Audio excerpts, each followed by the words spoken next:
தமிழடியான் சொந்தங்கள் அனைவருக்கும் வணக்கம். மார்ச் மாதம் 8ஆம் தேதி சர்வதேச பெண்கள் தினமாகிய இன்றைய நாளில் மருத்துவரும் பாராளுமன்ற உறுப்பினருமாகிய அர்ச்சுனா ராமநாதன் அவர்கள் பாராளுமன்றத்தில் மிக ஒரு அருமையான உரையொன்றை ஆற்றியிருக்கின்றார். நேற்று வெள்ளிக்கிழமை கூட அவர் ஆற்றிய உரை மிகவும் சிறப்பாக இருந்தது. நிறைய விடயங்களை குறிப்பிட்டிருந்தவர். அதே போல இன்று சனிக்கிழமை அவர் ஆற்றியிருந்த உரை கூட மிக அருமையான ஒரு உரையாக இருந்தது. அந்த உரையிலிருந்து தெரிவு செய்யப்பட்ட ஒரு சில பகுதிகளை நான் இந்த காணொலியில் இணைக்கப் போகின்றேன். அதில் மிக முக்கியமாக 3 விடயங்கள் குறிப்பிட்டிருந்தவர். அதுக்கு அவர் முதலாவது குறிப்பிட்ட ஒரு விஷயம் உண்டு. ஒரு மிகப்பெரிய ஒரு அரசியல் உண்டு. இலங்கை தீவில் இருக்கக்கூடிய மிகப்பெரிய ஒரு அரசியல் விஷயத்தை மிக சர்வசாதாரணமாக சொல்லிட்டு போனவர் என்னென்று சொன்னால், சிங்கங்கள் இருக்குது தானே, அதில் ஆண் சிங்கத்தை பார்க்கும்போதும் பெண் சிங்கத்தை பார்க்கும்போதும் நிறைய வித்தியாசங்கள் இருக்குது. அதை பார்க்கக்குள்ளே விளங்கும். ஆனால் புலியை பொறுத்த வரைக்கும் பார்க்கக்குள்ள ஆண் புலிக்கும் பெண் புலிக்கும் எந்த வித்தியாசமும் இல்லை என்று சொல்லி என்பதை நான் தெரிவித்துக் கொள்ள விரும்புகிறேன் என்று சொல்லி சும்மா சர்வசாதாரணமாக தான் சொன்னவர். சாதாரணமாக ஆண் சிங்கத்துக்கும் பெண் சிங்கத்துக்கும் ஒரு பெரிய வேறுபாடு உண்டு. சாதாரணமாக பெண் சிங்கத்தை பார்த்தால் தெரியும். ஆனால் ஆண் புலிக்கும் பெண் புலிக்கும் எந்த வேறுபாடும் இல்லை. அவை உருவத்தில் ஒத்தவை. அவற்றை உங்களுக்கு சொல்லுகிறேன். ஆனால் அது சர்வசாதாரணமாக சொல்லப்பட்ட ஒரு விஷயம் இல்லை. அது மிகவும் ஆழமான அரசியல் அர்த்தம் கொண்டது. நிறைய யதார்த்தமான விஷயங்கள் அதுக்குள்ளே இருக்குது. அதை கொஞ்சம் ஆழமாக சிந்திச்சா அது விளங்கும். அது முதலாவது. ரெண்டாவது ஒரு காலத்தில் பெண்களுக்கு எவ்வளவு பாதுகாப்பு இருந்ததை அவ்வளவு தெளிவாக எடுத்து சொல்லியிருந்தவர். அதை கேட்டுக்கொண்டு எல்லாருக்குமே ஒரு யோசனை இருந்திருக்கும். அதை வெளியில் ஒப்புக்கொள்ளாட்டியும் கூட மனசுக்குள்ளே ஒப்புக்கொண்டிருப்பினோம் அது உண்மைதான் என்று சொல்லி. ஏனென்றா ஒரு கொஞ்சம் காலத்துக்கு முதல் 2009ஆம் ஆண்டுக்கு முதல் இரவு 12 மணி 1 மணிக்கு ஒரு பெண் தனிய ரோட்டில் நடந்து போனால் கூட ஒரு தரமே ஒன்றுமே செய்ய முடியாது, யாருமே கேட்க முடியாது. அவ்வளோ சுதந்திரம் இருந்தது. ஆனால் இன்றைக்கு பகலில் கூட நடமாட முடியலை. இன்றைக்கு நிலைமையே தலைகளாக மாறி வீட்டுக்குள்ளே பூடுறது, இரவில் நீ என்ன ஐஸ்வர்யா ராய் என்று கேட்கறது என்று சொல்லி அந்த ஒரு கலிகாலம் மாதிரி போய்கொண்டிருக்குது. அதை அழகாக சுட்டி காட்டியிருந்தவர் டாக்டர் அர்ச்சுனா ராமநாதன் அவர்கள். அடுத்தது இந்த தாதிமார் இருக்கிற நர்ஸ்மார் அவைன்ற சேவையை மிக அழகாக எடுத்து சொல்லியிருந்தவருடைய பெண்கள் தினம் தானே. இப்போ பார்த்தீங்கன்னு சொன்னால் டாக்டர் அர்ச்சுனா ராமநாதன் ஒரு டாக்டர். இப்போ டாக்டர்ஸ்மார் எப்போவுமே தங்களை தானே சொல்லுவினோம் பெருமையாக. ஒரு நர்ஸ்மாரை பெருமையாக சொல்ல மாட்டேன், என்ன உயர்த்தி சொல்ல மாட்டேன். என்ன பொதுவாக அவை என்ன சொல்லுவினோம், நாங்கள் டாக்டர்ஸ்மார், நாங்கள் சொல்கிறதான் நர்ஸ்மார் செய்வினோம், இல்லை மற்ற ஸ்டாஃப் செய்வினோம் சொல்லி அந்த மாதிரி தான் சொல்லுவினோம். ஆனால் டாக்டர் தான் டாக்டராக இருந்தும் கூட நர்ஸ்மாரை உயர்த்தி சொல்கிறார். சில சந்தர்ப்பங்களில் சில மருந்துகள் குளிசைகளுக்கு பேர் தெரியாட்டியும் கூட நர்ஸ்மார் சொல்லிக் கொடுப்பினோம். ஏன்னு சொன்னால் ஒரு ஹாஸ்பிட்டலில் ஒரு வார்டை ரன் பண்ணுறதே அந்த நர்ஸ்மார் தான். நர்ஸ்மாருக்கு பொதுவாக தெரியாத விஷயங்கள் இருக்காது. ஏன்னு சொன்னால் அவ்வளவு அனுபவங்கள் அவைக்கு இருக்கும். எனவே இந்த மாதிரியான விஷயங்கள் எல்லாத்தையும் குறிப்பிட்டு இன்றைக்கு பாராளுமன்றத்தில் டாக்டர் அர்ச்சுனா ராமநாதன் அவர்கள் ஆற்றின அந்த உரை உண்மையிலேயே மிக சிறப்பான உரை. நீங்கள் எல்லாரும் அவசியம் கேட்க வேண்டிய உரை.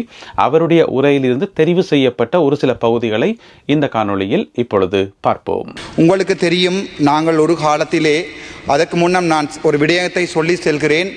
சாதாரணமாக ஆண் சிங்கத்துக்கும் பெண் சிங்கத்துக்கும் ஒரு பெரிய வேறுபாடு உண்டு. சாதாரணமாக பெண் சிங்கத்தை பார்த்தால் தெரியும். ஆனால் ஆண் புலிக்கும் பெண் புலிக்கும் எந்த வேறுபாடும் இல்லை. அவை உருவத்தில் ஒத்தவை. அவற்றை உங்களுக்கு சொல்லுகிறேன்.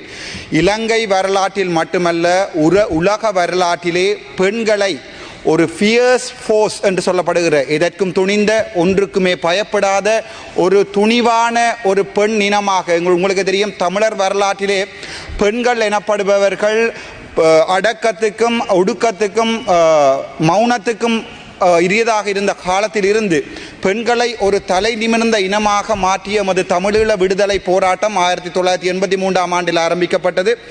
அப்போது 1987ஆம் ஆண்டிலிருந்து 90ஆம் ஆண்டு காலப்பகுதியிலே பிறக்கும் பறவைகள் என்று அல்லது ஃப்ரீ பேர்ட்ஸ் என்று சொல்லப்படுகின்ற முதலாவது பெண்களின் கட்டளை பணி எங்களுடைய தேசிய தலைவரால் கட்டுவிக்கப்பட்டது. அதை உங்களுக்கு இந்த நாளிலே நான் சொல்ல வேண்டிய முக்கியமான கடமையில் இருக்கிறேன். அது தவிர வரலாற்றை நாங்கள் திருப்பி பார்த்தால் பெண்களாலும் ஆண்களால் செய்யக்கூடிய அதே வேலையை, அதையும் விட மேல்தகையான வேலையை செய்யக்கூடும் என்ற வரலாற்றை எழுதி சென்ற தமிழினம் நாங்கள். உங்களுக்கு தெரியும், அதனுடைய முக்கியமான அங்கம்தான் சுதந்திர பறவைகள் ஆண்டு 1983ஆம் ஆண்டு எங்களுடைய தேசிய படையின் பெண்கள் படையணி உருவாக்கப்பட்ட காலம். இவற்றை கான்சார்ட் செய்ய விரும்புகிறேன். அது தவிர உங்களுக்கு தெரியும், gender roles and military necessity women's inclusion in the Liberation Tigers of Tamileelam என்கின்ற காரா ஜோய்ஸ் எனப்படுகிற ஜோர்ஜ் டவுன் யூனிவர்சிட்டியினுடைய ஒரு ரிசர்ச் பேப்பர் ஒன்றை நான் உங்களுக்கு, அதாவது ஒரு ஆராய்ச்சி கட்டுரை ஒன்றை உங்களுக்கு நான் சொல்ல விரும்புகிறேன். அதிலே அவர் சொல்லியிருக்கிறார், எங்களுடைய தேசிய படையில் 1/3 பெண்களாகத்தான் இருந்தது. அவர்கள் ஒரு இனத்தினுடைய உடைக்கப்பட்ட அவர்களுடைய விழுமியங்களை எல்லாம் உடைத்து அவர்கள் வரலாற்றை மாற்றி செய்திருக்கிறார்கள் என்று உங்களுக்கு சொல்லியிருக்கிறார். அதற்கு எங்களுடைய தேசிய தலைவனுடைய லீடர்ஷிப், தலைமைத்துவம் என்பதை இந்த இடத்திலே நான் உங்களுக்கு சொல்ல விரும்புகிறேன். இலங்கையில் அல்ல, உலகத்திலே பயமில்லாத ஒரு பெண்கள் படையை கட்டி எழுப்பிய தமிழினம் என்பதிலே நான் பெருமைப்படுகிறேன். அதை உங்களுக்கு நான் சொல்ல விரும்புகிறேன். சாதாரணமாக பெண்கள் என்றால் மரங்கள் ஏறக்கூடாது, சைக்கிள் ஏறக்கூடாது என்று இருந்த காலத்தை எல்லாம் போய், அதை விட முக்கியமாக தமிழர் சமுதாயத்திலே பெண்கள் என்றால் சீதனம் கொடுக்கிற ஒரு பெண்ணை கல்யாணம் கட்டும்போது சீதனம் கொடுக்க வேண்டும் என்ற நிலைமையிலிருந்து மாற்றி பெண்கள் என்றால் யார் என்பதை எங்களுடைய உலகத்துக்கே சொல்லி தந்த எங்களுடைய தமிழினம். அதை தவிர உங்களுக்கு ஒன்று சொல்லுகிறேன்.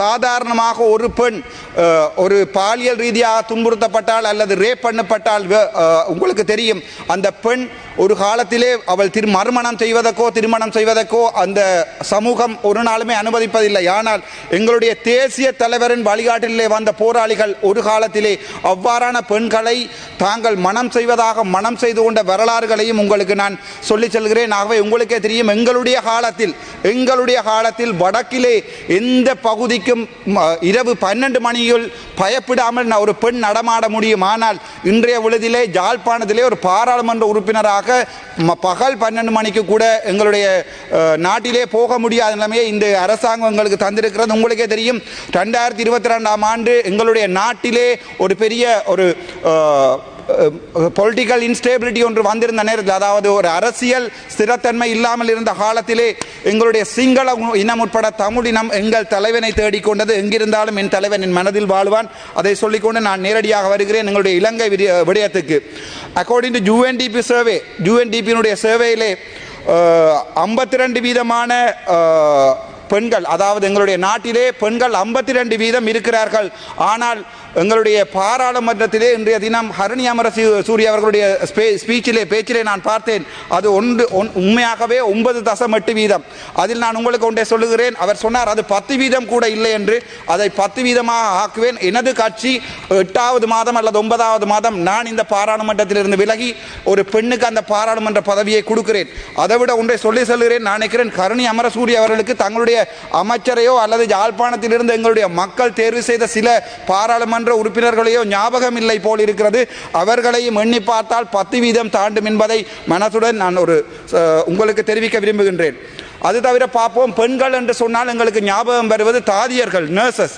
இந்த முறை பாராளுமன்றத்திலே உங்களுக்கு தெரியும் மிகப்பெரிய விவாதம் நடந்தது. சுகாதாரத்துறையிலே ஏற்படுத்தப்பட்ட பெண்களுக்கான சம்பள உயர்வு தொடர்பான பிரச்சனை. சாதாரணமாக ஒரு வீட்டிலே ஆண் அல்லது பெண் நர்ஸாக இருப்பதாக இருந்தால் உங்களுக்கு தெரியும் அவர்களுடைய வேலை நேரம் காலை 7 மணியிலிருந்து 1 மணி வரையுமானது, 1 மணியிலிருந்து 7 மணி வரையுமானது, 7 மணியிலிருந்து அடுத்த நாள் காலமே 7 மணி வரையானது. அதான் அவர்களுடைய டியூட்டி ஷிஃப்ட். உங்களுக்கு தெரியும், யாழ்ப்பாணத்திலே யாழ் போதனா வைத்தியசாலையை எடுத்துக்கொண்டால் அங்கே 1990களில் செய்யப்பட்ட ஹார்ட் ரிவிஷன் தான் பெண்களுக்காக இருக்கிறது. எத்தனையோ நியூ யூனிட்கள் கட்டப்பட்டிருக்கிறது, புதிய தொகுதிகள் ஏற்படுத்தப்பட்டிருக்கிறது, புதிய கட்டிடங்கள் கட்டப்பட்டிருக்கிறது.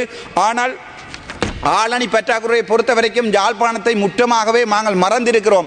அவர்கள் இருப்பதற்கு குவார்ட்டர்ஸ் இல்லை. ஒரு விடயத்தை நான் சிங்களத்தில் சொல்ல விரும்புகிறேன். அப்பே ஜெஃப்னா டீச்சிங் ஹாஸ்பிட்டலுக்கு தேசிய பணா නර්සිං ස්ටාෆ්ලා ඉන්නේ සිංගල් ළමයි. ඒගොල්ලෝ එළිය ඉන්නේ. ඒගොල්ලෝට ඉන්න දැනක් නැහැ, ක්වාටර්ස් නැහැ. ඒගොල්ලෝ එළියේ ඉන්නේ. එතකොට අපි මේ බජට් එක අපි බලාපොරොත්තු වුණා යම්කිසි ප්‍රමාණයක් ක්වාටර්ස්වත් හදලා දෙයි කියලා. හැබැයි මම දැක්කා මිනිස්ට්‍රි ஆஃப் ஹெல்த் එකේ තියෙන මේ ලොකු ප්‍රොජෙක්ට් වල ඒවා නැහැ. ඒ නිසා நான் கூறுகிறேன், எங்களுடைய யாழ்ப்பாணத்திலே வேலை செய்கின்ற தாதியர்களுடைய இருக்கின்ற இடம், அவர்களுடைய சம்பளம் மிகப்பெரிய ஒரு முரணான நிலைமைக்கு போய்கொண்டிருக்கிறது. உங்களுக்கு ஒன்றை சொல்ல விரும்புகிறேன், மருத்துவத்துறையாக இருக்கட்டும், தாதிய துறையாக இருக்கட்டும், அவர்களுடைய சம்பளம் என்பது அவர்களுடைய வாழ்வாதாரம் மட்டுமில்லை, அவருடைய மானம் போன்றது. ஒரு வைத்தியருடைய சம்பளத்தை ஓடி என்பதை 80ஆல் பிரிப்பதை நீங்கள் 120ஆல் பிரித்திருக்கிறது என்பது எங்களுடைய பிரிஸ்டீஜ் இஷ்யூ.